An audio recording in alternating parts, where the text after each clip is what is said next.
So Bryn asked me to, if I would do a couple of case studies. And I've actually done 2 that are in the end of the white paper. And this is where I show my age.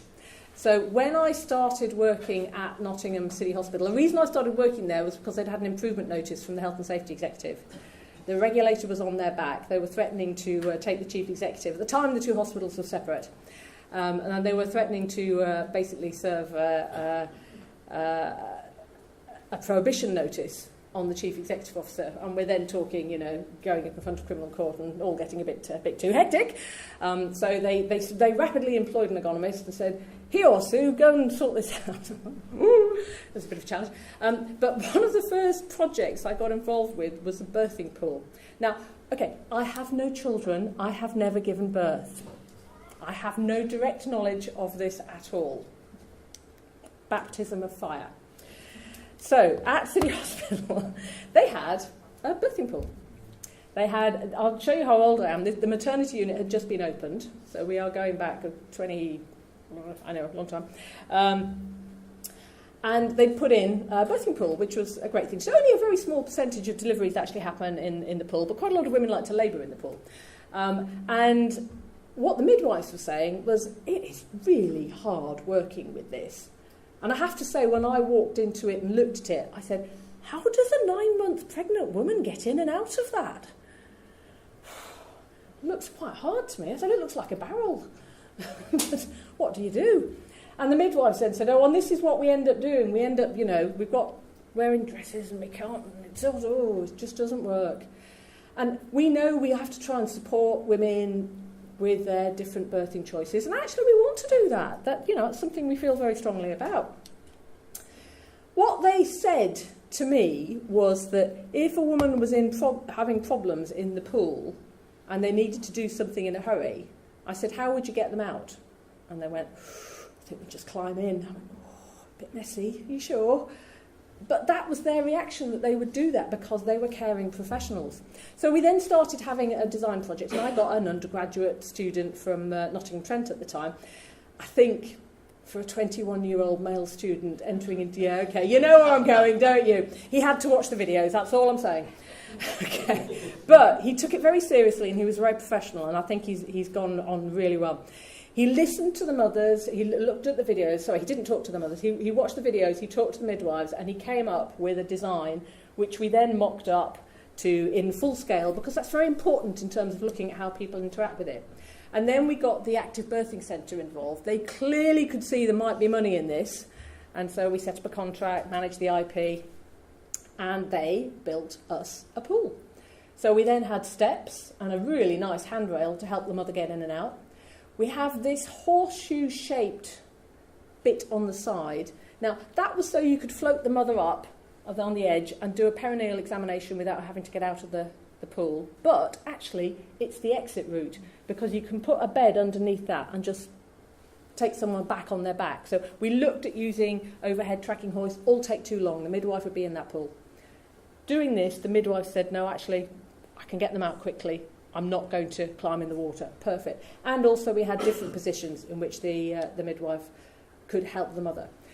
Did it work? It's all about impact. These are all over the world now. Sadly, I'm not on commission. It's so sad. And I actually don't think City Hospital got much out of it either, which I think is such a shame, because if they had got a really solid contract with the Active Birth Centre, they could have made quite a lot of money out of this. It's really exciting that it is all over the world. This is from a news article in 2014.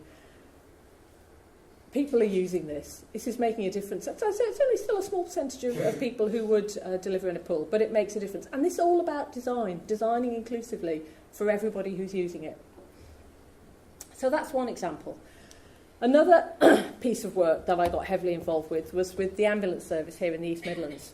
And they actually seconded me there for 3 months. Because, again, they had an improvement notice from the Health and Safety Executive. Just focus the mind. It really does. And this is something I've actually continued with. I've just come back from Greece. I was on a military base in Athens last week. looking at CBN response with different technologies and doing usability evaluations. So ambulance and pre-hospital care is something that I've continued with over the last 20 odd years.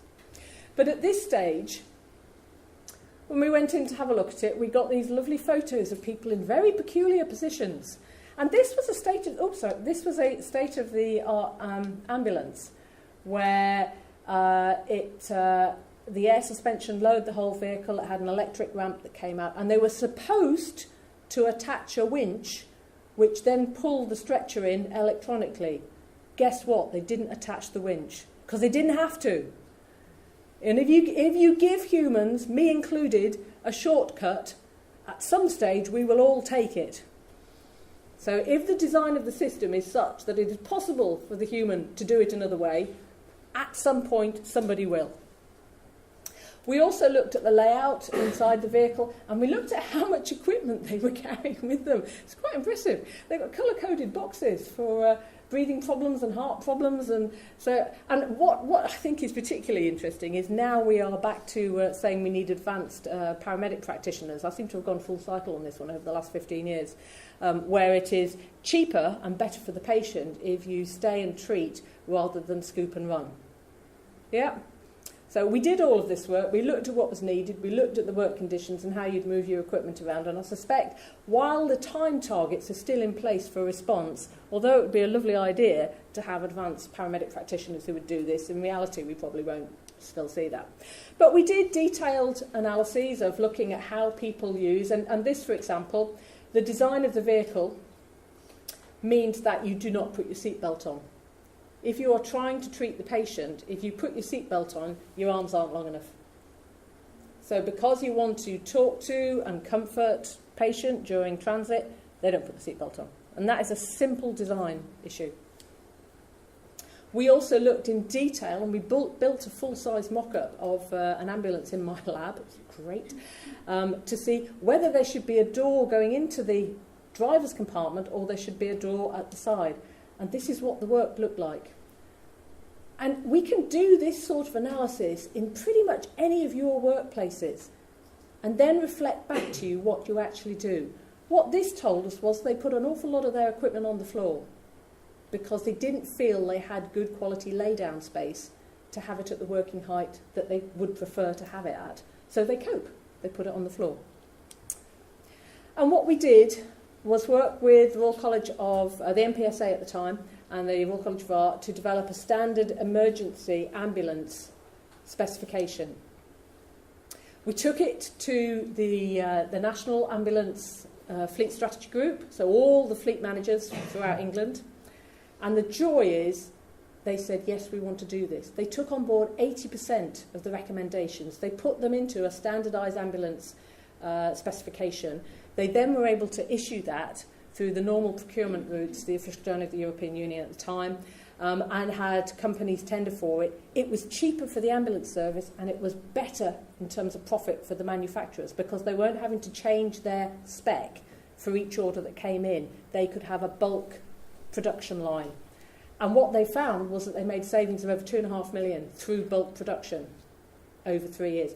This can be done in procurement. The NHS is a massively powerful procuring industry, but it's very fragmented. And I have to say, I don't know if any of you have been on Twitter, but there's just been a tweet this week which has driven me nuts about if every trust bought the cheapest gloves, we could save this much. And I had a gin and tonic, I admit that. But, you know, the cheapest gloves aren't necessarily the best gloves or the right gloves for the variety of different jobs that you do. So cheap is not always right. We need to make sure you've got the right equipment to do the jobs that you do safely.